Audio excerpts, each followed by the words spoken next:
Today is Thursday, June 5th, and once again, I thank you for joining us for our weekly webinar.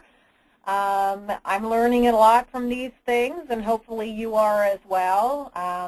Obviously the goal is to keep everyone informed about the latest changes. They do come almost weekly or daily, I should say. I wanted to start today with this slide from the NAHU Newswire that I just got this morning, and I thought it was kind of important to show you what this latest report says, that at least 2 million ACA applications have data discrepancies. So I'm sure many of you on this call think, well, they're my 2 million clients, because there's a lot of discrepancies. And if you read further, it talks about some of the discrepancies are income, citizenship, immigration status.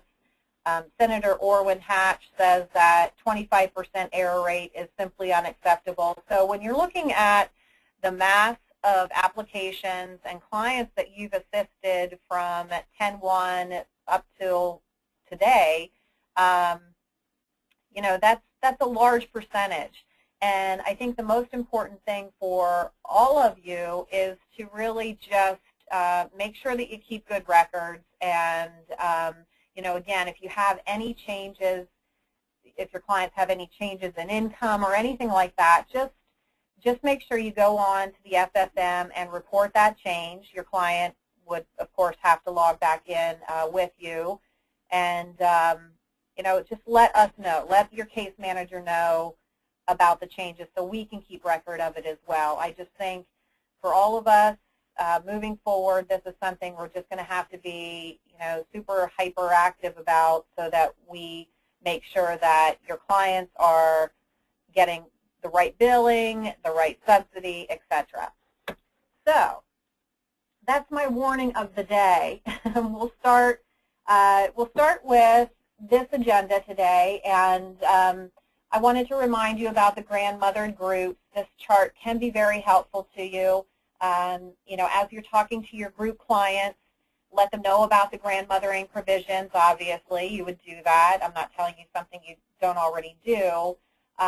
But you also want to talk to them about the other options that are available to them. From what I'm seeing and hearing, the ACA renewal, the non-ACA renewal rates are coming back pretty high. So you're definitely going to want to look at an ACA option, more than likely, as well as a SHOP option, and we can help you with that. And you're also going to want to look, if it's the right group, what an individual plan may look like for that group. Of course, we'll go through this our agenda, our original agenda, and I'll talk a little bit about some of the IRS rulings that just came down, but wanted to at least let you know that you can treat these grandmothering provisions as an excuse, if you will, to reach out to your current group clients and talk to them, because they're going to be really needing the assistance of a consultant, and who better to do that than their agent or possibly a new agent. So if their current agent is not doing it, then they're prime candidates to have you come in and do it for them and become their agent of record. So enough on that. Back to the original agenda. I wanted to also remind you about the people that are currently enrolled in COBRA, that, as you know from our previous webinars, the COBRA extension, or for the people that are enrolled currently on COBRA, they do have a special election period where up to 7/1 where they can voluntarily terminate their COBRA and go on to an ACA plan. It has to generate through the FFM whether they're subsidy eligible or not. So that is one restriction that you'll have to keep in mind. But again, another opportunity to either reach out to your group clients and ask if they have anyone on COBRA currently, and you should probably know that anyway, or you may already know that anyway. Or, if you market heavily, you can certainly send something out into into the public to let them know that they can contact you and get help getting coverage, or at least evaluating the difference between coverage through the ACA or COBRA and what that would mean for them price-wise and coverage-wise. So the third bullet point, I'm almost exhausted just looking at it. Earlier this week, CMS did release the information about 2015 FFM certification. And many of you are probably saying, well, didn't we just do that? And yes, it feels that way. But what they said essentially is, if you've already done your FFM certification, which I'm sure many of you on this call have done, what's going to happen is July of 2014, as early as next month, the 2015 FFM certification is going to be released. We will, of course, be offering again our certification support sessions. We're working on getting some dates and times set up for that right now. And if you've not already certified on the FFM for 2014, they're shutting down the Medicare Learning Network site where we do the training modules on June 15th. So if you've not already done it and you want to do it for 14, then you should go ahead and get that done before the 15th, because they'll shut down the Medicare Learning Network site and reopen it again in July with the 2015 training. September 30th, all of the FFM training that you've done for 2014 will expire. Now, don't worry, because if you've done your 2015 training, that's going to carry you through the balance of 2014 for anyone that has a qualifying event, or until, open enrollment 11/15 of 2014. So I hope that makes sense. This information is going to be included in my newsletter today, so you will have the charts and the details. It does look like the training is similar. The training modules is similar to last year, so shouldn't be too terrible for all of us, other than just, the pain in the butt that it typically is. So on to our next bullet point. Many of you know that September of 2013, the Department of Labor issued guidelines on employer sponsorship of individual health premiums, and via HRAs or FSAs, so either the Section 105 or the Section 125. They did just release further guidelines that are a little bit more user-friendly or easier to read and understand, but unequivocally, if I could even say that this early in the morning, an employer cannot sponsor, pay for individual health insurance. The only way that can be done is for the employer to give their employees a raise, and that raise cannot be contingent upon them getting individual insurance. In other words, if ABC employer says to employee number 1, I'm dissolving group coverage, but as a courtesy, I'm going to give everyone a $400 raise. If you choose to use that for individual insurance, that's great. If not, that's fine too. He cannot say, I'm giving you a $400 per month raise, and if you don't get individual insurance, I'm not giving you that raise. It can't be contingent upon them getting insurance. So just be a little careful on that. And if you have specific questions, just give me a call. But again, it's going to be in my newsletter that's going out today, so you should be able to capture that and read it. And for those of you in the group and individual market, I would encourage you to read that. Just a reminder as well, the healthcare.gov passwords for your clients have all been reset, so you may want to start reaching out to your clients that you enrolled and just touching base with them and make sure they reset their password, because for 2015 enrollment, everyone's going to have to log back in, so it's imperative that as we get into the crazy selling season, that your clients are hopefully going to be prepared and not have to wait through the quagmire of forgetting their password and all the problems that could be associated with that.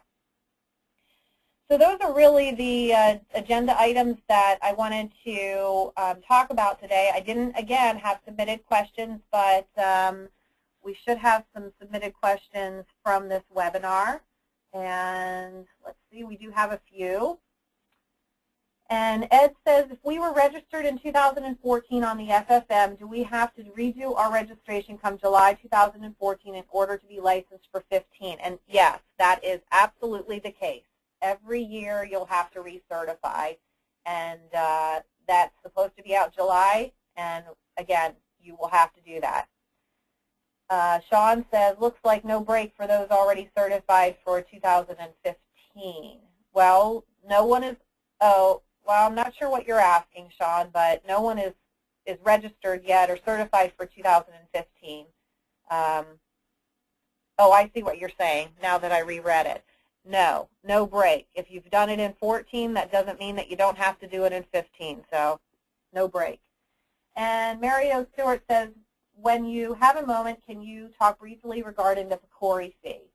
Yeah, sure. I can either give you a call, Mario, or I can add that to my agenda. In fact, I'll add that to my agenda for next week, but I will give you a call and see if you have specific questions. And essentially, it's the Patient-Centered Outcome Research Institute fee. Equates to, I believe, about $63, no, $2 per person that's paid by the insurance carrier if they're on a fully insured plan. It is paid by the employer if they are on a self-insured plan, and of course if there's also an HRA portion, then it has to be paid on the HRA portion as well. But yeah, we'll talk about that. The fees are due on July 31st. Tracy said, did URL get any other ERISA complaint companies yet? And that's a really good question. We're still working with Task for the ERISA Edge. I sat in on a webinar from PrimePay yesterday about their ERISA product that is coming soon. They don't have it for market yet. I don't know what the fees would be. I'm anxious to see it as well. I really do like PrimePay as a partner for a TPA, and anxious to see what their product looks like and the cost and what the commission obviously is for all of you. But no, I don't have anything yet. I just know that they have a lot of IRS workers and VOL workers that they hired, and they are amping up those audits. So it is something that you're going to have to embrace. It's not a scare tactic for your groups. It is real. So it is something that we're going to have to embrace.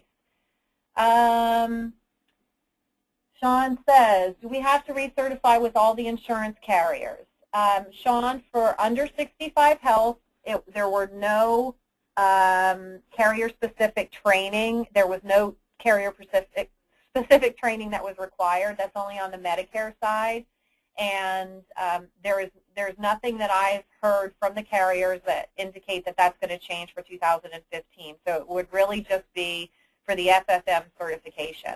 And then, of course, the licensing for the carriers that you want to sell in Pennsylvania. Tracy says, also, do you have a breakdown on what an employer must have on file to be ERISA compliant?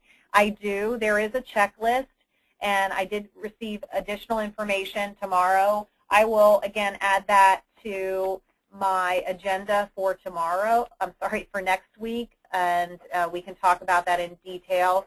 In the meantime, Tracy, I owe you a call anyway after this webinar, so I will talk a little bit to you about the, the requirements for a group.